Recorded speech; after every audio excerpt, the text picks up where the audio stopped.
السلام علیکم۔ غداری کا انجام۔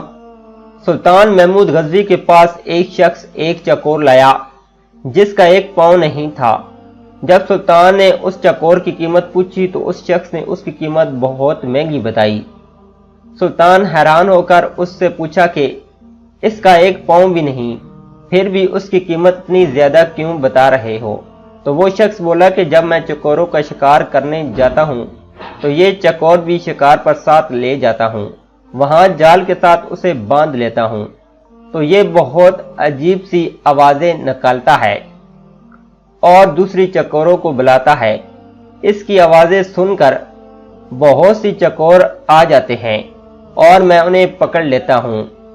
سلطان محمود غزنوی نے اس چکور کی قیمت اس شخص کو دے کر چکور کو ذبح کر دیا۔ اس شخص نے پوچھا کہ اتنی قیمت دینے کے باوجود اس کو کیوں ذبح کیا؟